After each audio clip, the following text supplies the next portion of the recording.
hope someone that designs ergonomic chairs understands biology. Sending in a chair specialist to go and deal with someone who is a human is like sending an electrician to go and fix your toilet. They're not experts in the toilet. I love that analogy. Welcome to another episode of JEBCast. My name's Rob Wall. I'm the CEO of JEB Group, and it gives me great pleasure to introduce my great mate and fitness expert, amongst other things, Andrew Cox. To introduce you, I'd like to know a little bit about you and your journey and what brought you into fitness, and then we're going to lead into this podcast, which is all about wellness, corporate wellness, whether it is a myth or whether it's a reality.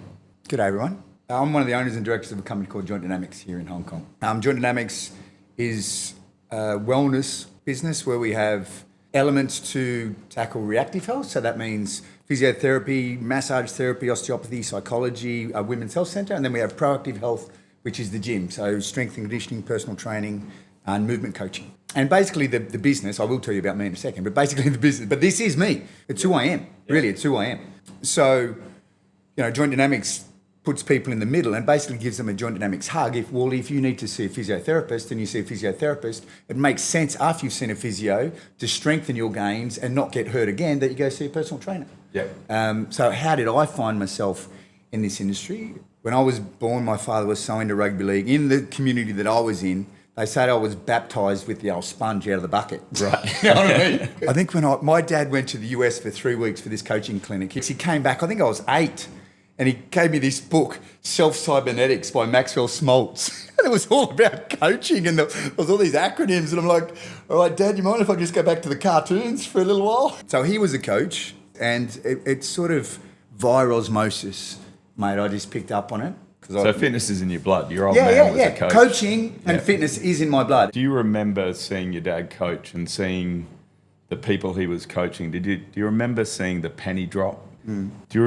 Was it moments that captured your imagination where you thought, I want to be able to explain things to people and for them to learn it and then be able to go and execute it? Yeah. And you know what I learnt from that, Wally? Because he loved the game. When my dad was coaching, mate, he was lit up like a firecracker. And so people were naturally drawn to that energy and would naturally follow that energy. Yeah. So from a young age, I learned that being passionate about something is great, and that transfer of enthusiasm, of passion, as long as you know your stuff. Like I'm not going to tell you how to invest in Bitcoin. Yep. I might be passionate about it, but don't listen to me. You know what I mean? But as far as biomechanics and movement and energy movement and maybe getting the best out of your body and being able to wake up with an element of vitality and bring that to your work so that you can function better, which is sort of the crux of what we're going to talk about. I learned that to be an effective coach and leader, part of that is knowing the subject, and then the magic is just that transfer of enthusiasm. Mate, I totally agree, and I've trained with quite a few people, and you are without doubt the most enthusiastic person when it comes to physical movement. Just coming back to joint dynamics, advanced training in applied functional science, corporate wellness, trusted by elite athletes, Fortune 500 executives and leading corporates. Joint Dynamics is a service provider to companies like Goldman Sachs, UBS, Macquarie. So we're going to, just because I want to keep on topic here for a little bit, AI says that corporate wellness is the set of initiatives and programs that companies use to support and improve the physical, mental, and emotional well-being of their employees, which can lead to increased productivity, better employee morale, and higher retention rates.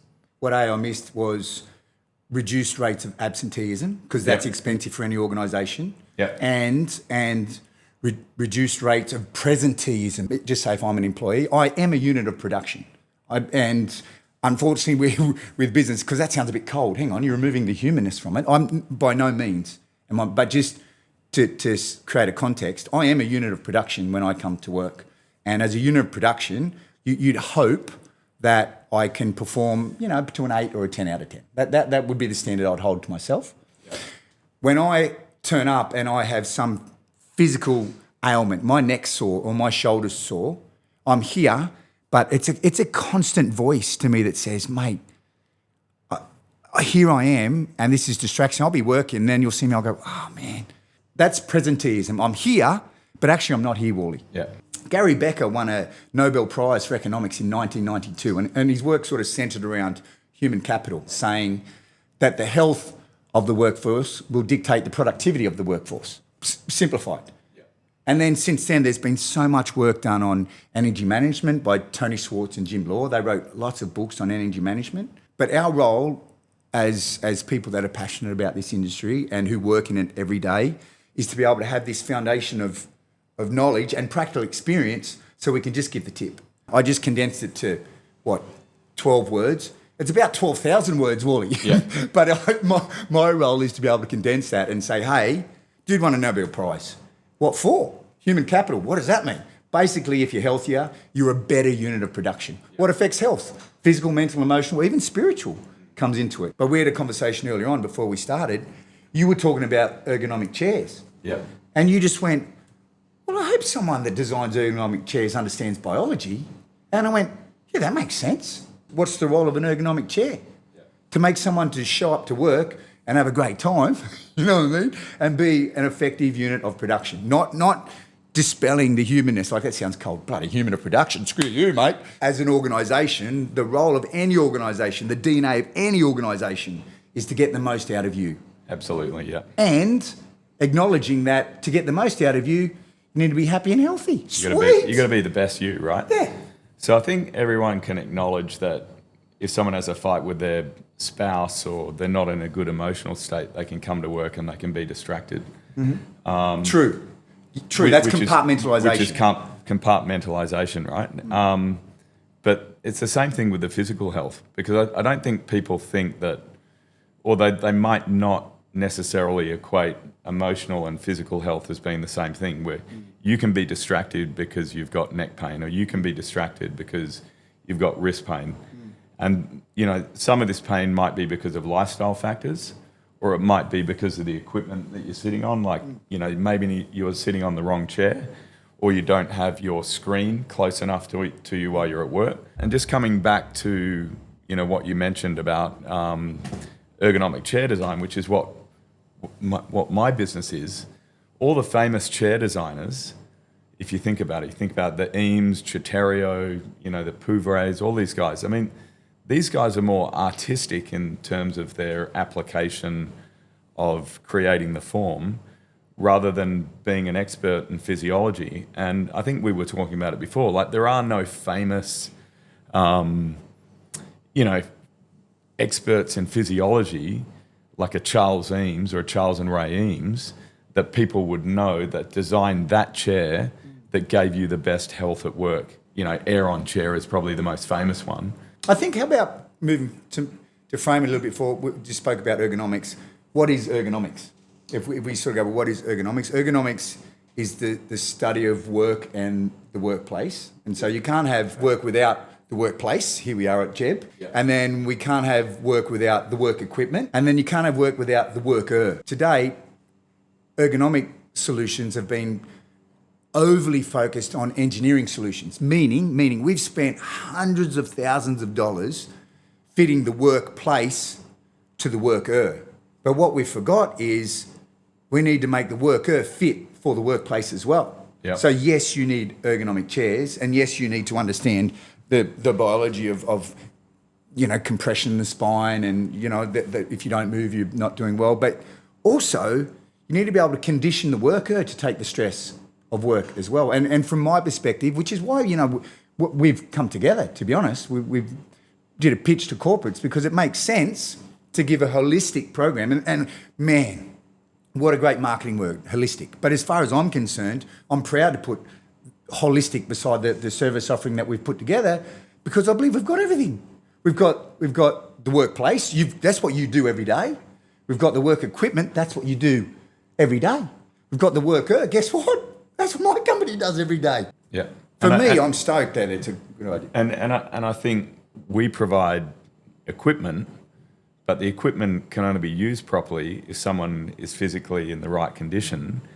And you're only physically in the right condition if you have the knowledge, to live a life, or to be able to move correctly. And if I send out one of my staff who sells a chair or sells a desk, to go and teach someone how to use it, they're going to be able to teach that person how to use that chair just anecdotally, functionally, but they don't know about the worker. And I think that's where we were trying to come together, and I think we've done a great job, is how does the worker become a better fit for the equipment, and then the equipment be better fitted to the worker. It's bi-directional, huh? Yeah. It's bi-directional. It's perfect. Yeah. One thing I wanted to add, because that's why you saw me lean forward, we mentioned compartmentalisation. Remember that time when Henry, like I was so glad to meet Henry, and I sort of said to him, I compartmentalise very well. He said, that's fine, as long as you deal with it afterwards. So if you're going to sweep something under the carpet, lift the carpet up and deal with it, otherwise it's going to come back and bite you. One differentiation with physical pain, it's very different to it's very difficult to compartmentalise. Yeah. Like if I'm at work and I come with neck and shoulder pain and my work puts stress, it's really hard. There's some people out there, Wally, that wouldn't show up to work today because of the pain that you have in your right shoulder. That's fact. I can tell you now. And organisations need to understand that. So you need to share strategies and provide equipment that can help them, A, not get in pain. Yeah. That's first. That's the, let's be proactive. Come in first, as opposed to, because remember, I've got down here, medical costs in Hong Kong are due to go up by 9.8% this year in your organisation, in yours and mine. Yeah. If we don't do anything about it, medical costs, according to the Willis Towson Watson study, are going to go up 9.8%. If nothing changes, Wally, I'm going to be 9.8% down this way. And if nothing changes, there's going to be a growth in the amount of people that go that way. Yep. So it's 9.8% across the board. Yeah. Sending in, let's say, a chair specialist to go and deal with someone who is a human, who's got pain, is like sending an electrician to go and fix your toilet, because they're not experts in the toilet. I love that analogy. I could train you on how to use a chair in about 15 minutes, I reckon.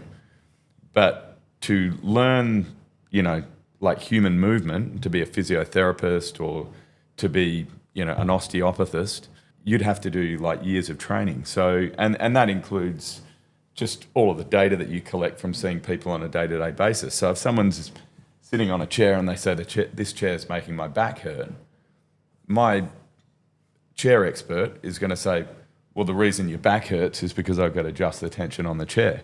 Whereas if someone from, let's say, Joint Dynamics goes in and asks, why does your back hurt? They're not going to look at the chair first. They're going to look at the person first. So talk me through how that could work. How would that assessment work? And what's the difference between sending in the electrician to go and fix the plumbing problem and sending the plumber in to go and fix the plumbing? Yeah, great question. There's a casino in Australia, just say one of the former staff members of Joint Dynamics. He worked proactively in the recruitment side as a physiotherapist, in the recruitment side of a casino. And when people came in and they were doing their sort of interview for the job and they had to show them how they would work, the physio would watch them and say, the way they're moving, they're going to get shoulder pain. The way they're moving, if they keep moving like that, loaded forward on their forefoot, they're going to get lower back pain because they're compensating. They're leaning forward. The pelvis is diving forward. They're compressing the lower back and they're getting a stretch on the front. So the abdominals are switched off and they're just hanging there like that. If they keep that up for, let's say, 1 year, 2 years, there's a massive chance that this person's going to have lower back pain. Yeah. So it's already happening. So the role of the physio or someone that understands the biology or the biomechanics of a human is to basically do that, because reactive health is really important, but that's your 9.8% that's going to happen.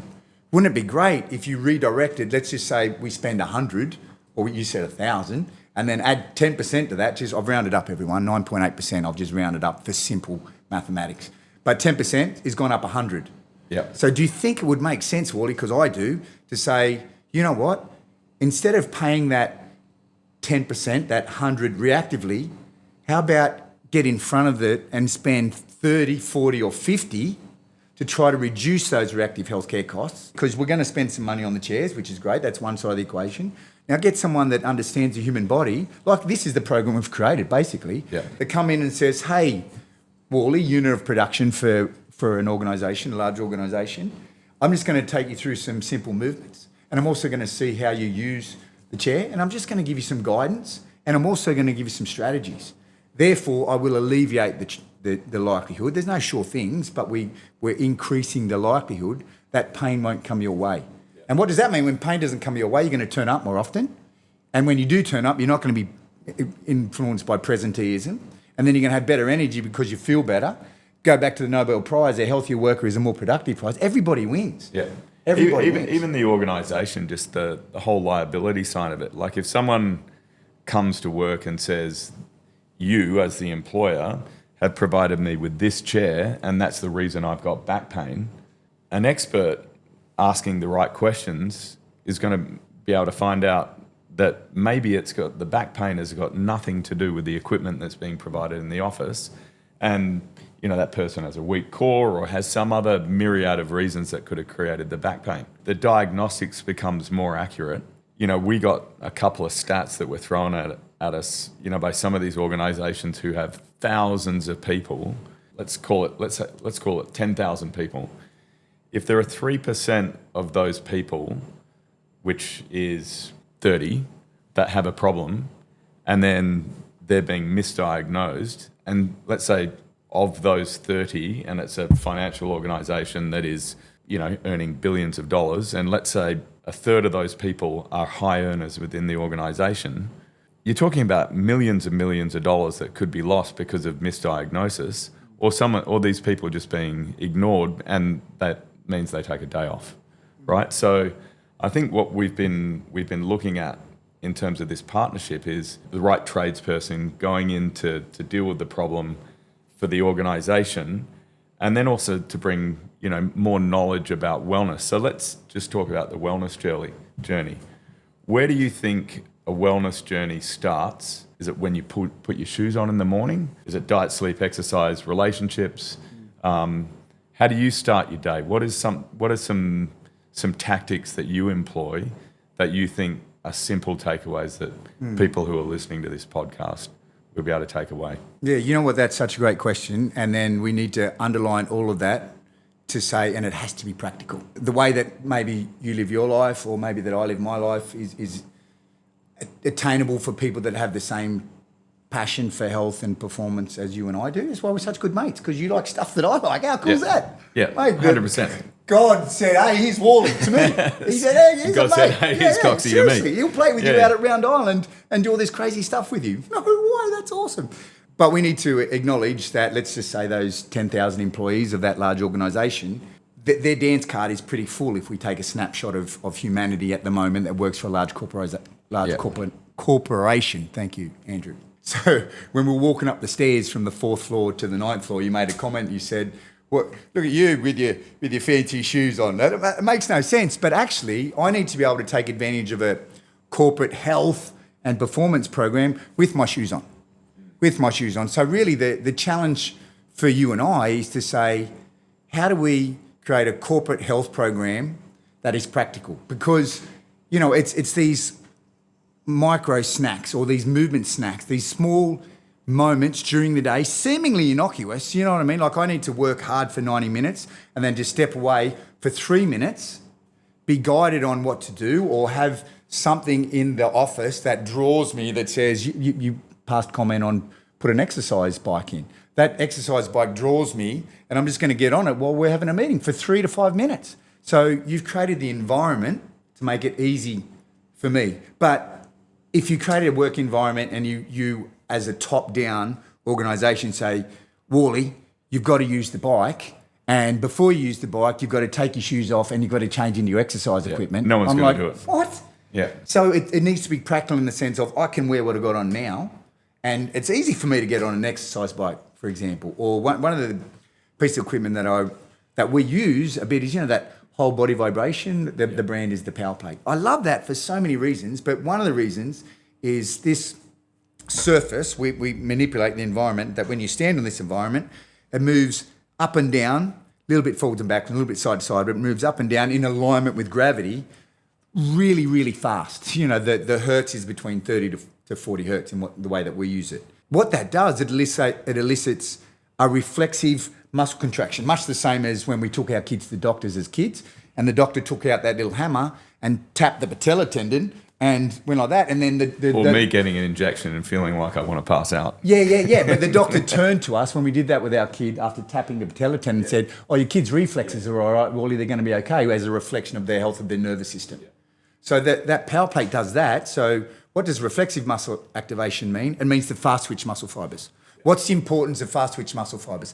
They're the ones that fall away as we age if you don't activate them regularly. How do you activate them regularly? Lift really heavy, run really fast, or do reflexive muscle activation. But every time that muscle contracts and relaxes really fast, you enhance circulation. What does enhanced circulation do, Wally? What's that got to do with anything? A lot of things. But my brain says, hey, if you move more often, you're going to move more blood around this system. And also, if you understand breathing mechanics, and even if you don't because you're so into work, but every now and then you go, oh, my phone just reminded me to breathe. I sit up and I go, I take oxygen from out there and some other stuff and I bring it into my lungs. It attaches to the iron particle in my lungs and goes out. And my muscles and my organs, my brain, is acutely dependent upon blood flow and the oxygen and the nutrients and the hormones that it brings. Get more oxygen to your brain. You go, well, no joke. Yeah, but how often do you move? And it's so simple. Hey, Wally, you need to just move. Yeah.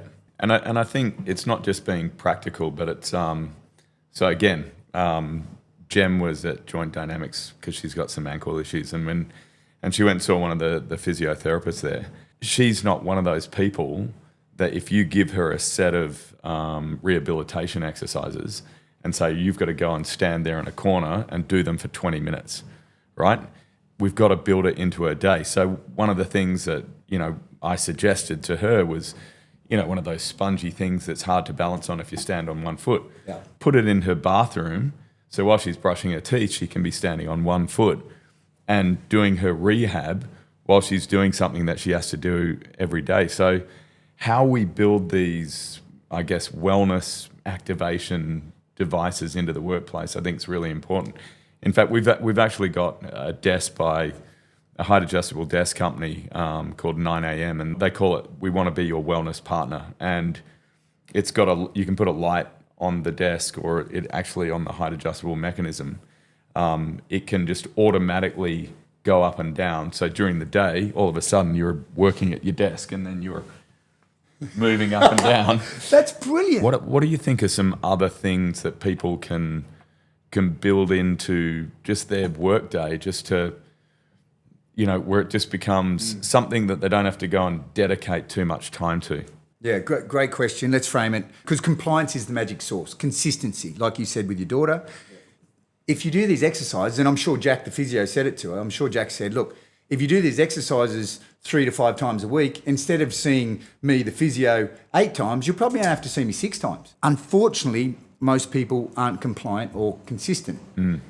Unless they have pain. When you have pain, Wally, it's very motivational because you want to get out of pain. What do you think are some other motivators? Let's say the average person is, I don't really work out much. I don't really eat that healthily. Let's say I'm 30 years old, so I haven't had enough time on the planet and bad habits are really starting to impact me and creating a lot of pain. What do you think are some motivational things to stop the presenteeism or the absenteeism that's going to happen when I'm 35 or when I'm 40? Remember when everything went online, when we were in lockdown? We did a corporate health program for a large organisation. On day one, the guy that ran that organisation introduced the program and was vulnerable and said, hey, I struggle with some stuff, and guess what? I'm going to do this with you. So it has to be top down.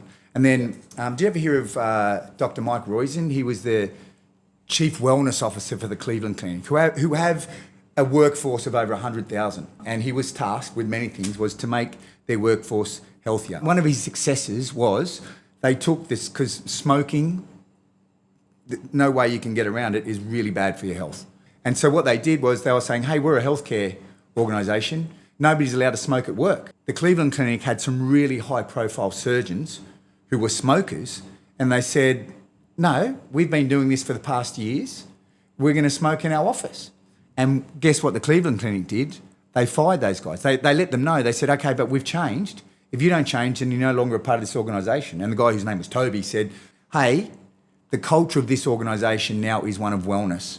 Everybody below them, like they were really high-profile surgeons, everyone below them went, well, they're not joking. You're sending a message. We've tried a number of different strategies to, I guess, implement wellness here.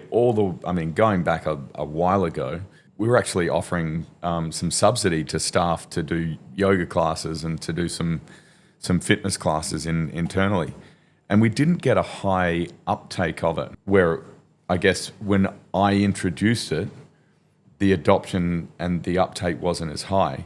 Yet we had another guy internally who started doing a running club, and we had more people join that.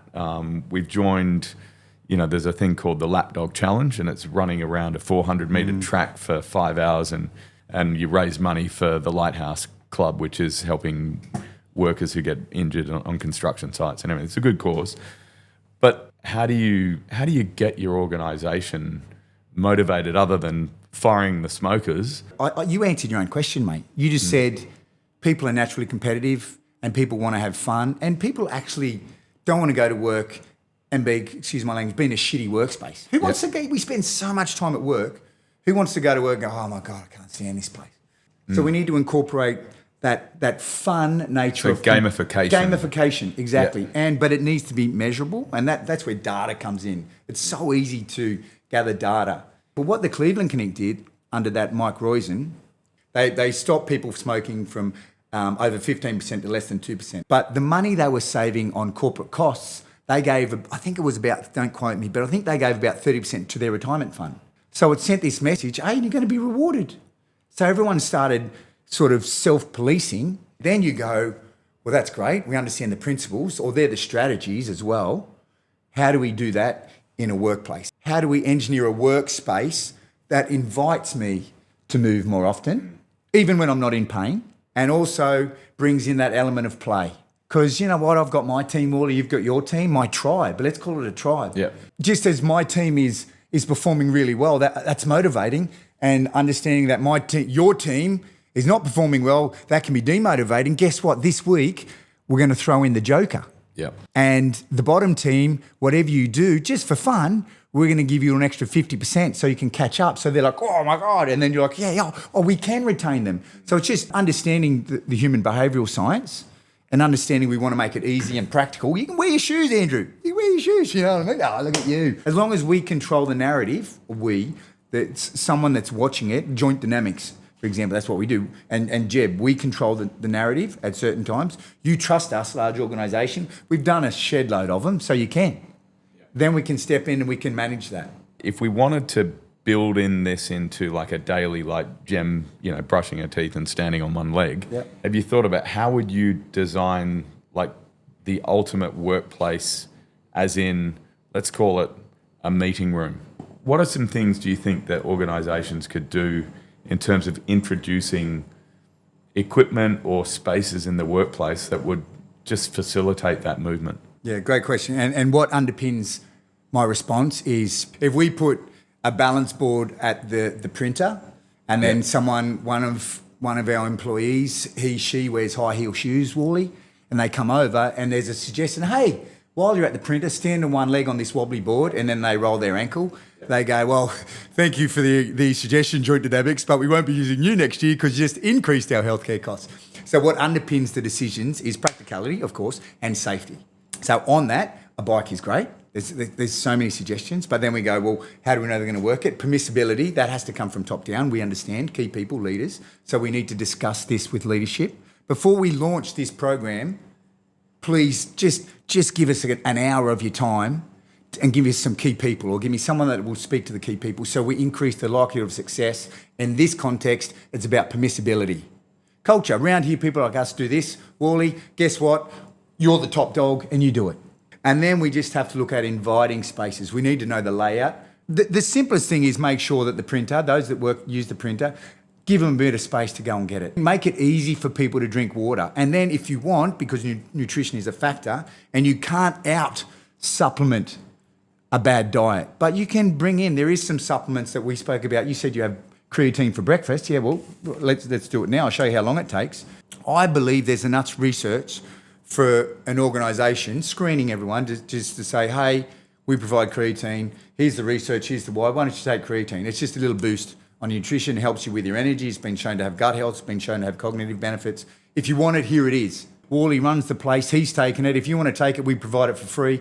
Go at it. Just a little thing like that. Or like we said, here's one of my multivitamins, and I'm using the. So something like that. I mean, we're talking about like a fast, quick fix where someone who might not be getting all their nutritional or daily nutritional requirements, something like a powder like that, which is IM8, and David Beckham supports it, so must be good. On your Becks. And I think it was developed in Hong Kong. Yeah, this is a quick fix. Yeah, brilliant. Yeah, this is a quick fix that will deal with your diet. Now it will assist. Won't deal. You can't out supplement a poor diet, everyone. Right. But you can assist it. 100% you can assist it. Yeah. You know, we don't do what we do just for the money. Like we're genuinely trying to go out there and help organisations and help people to be better, because that makes us feel good. Because, you know, when you do things for people, you get oxytocin, you get serotonin, makes you feel good. And guess what? It's good for money as well. It's a win-win. You deserve to get well rewarded if you do a good job. Yeah. You don't deserve to get well rewarded if you don't do a good job. So I believe we're in alignment. As far as back to guidance, people need to move more. Easy. And there's a good, better, best scenario. Let's say the best scenario is, which was the program that we created. People come in and they get an ergonomic assessment set up, but they also get a physio, much like the guy at the casino said, hey, Andrew, this is the way you hold yourself with your shoulder or whatever. Here's some things that are bespoke for you. I'm going to give you 3 things from your physio. So let's call that the best scenario, 3 to 5 things. Cool. Let's go to the other end of the spectrum and we go, well, what's the good? And we just go, you know what? Understanding human movement. Here's the simplest thing that I know you can remember. Hey, Wally, when you're at work, just apply the law of opposites. This is how you spend your time. All I want you to do is physically apply the law of opposites to what you're doing. And then if you were now guiding me, if this is the law of opposites, what would you say I do, Wally? I'm sitting down and I'm rounded in.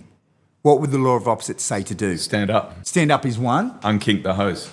And unkink the hose, there's the law of opposites right there. Yeah. And then guess what? One more layer to law of opposites. Maybe this is good and this is better. Understand that when you're in this position, that affects the way that you breathe. Just do something for me, Wally. Look up. Yeah. Look up. And now looking up, try to swallow.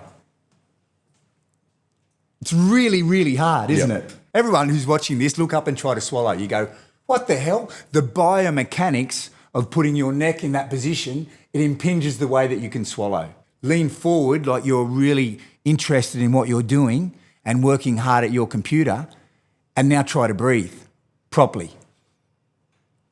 Now my diaphragm, the primary breathing muscle, is doing the same thing as what my swallowing mechanism's doing. It's like... It's being compressed. Yeah, I can't do it, it says. It's going to decrease my energy. Energy is contagious, so now it's not about me. It's about me having an effect on the people that surround me. And holy cow, if I'm in leadership, oh man, I should breathe and move frequently so I increase the likelihood of me turning up to have great energy. So the people that follow me, they see this is how I live. Man, Wally turns up with good energy every day. And I just sort of saw the way that he behaved. And naturally I just went, I want what he's got, because it feels good to feel good. So I'm going to do what he does. And it's alleviating my pain. I feel that I've got better energy. I actually enjoy my work more. And as a unit of production, which seems a little bit inhumane, but I've got to acknowledge it. And if you're a worker working for someone, you want to keep your job, be good at it, don't be shit at it. A healthier worker is a more productive worker. And there's a Nobel Prize going to the bloke that said that. For all the audience that's out there, I mean, firstly, I want to say thank you to you.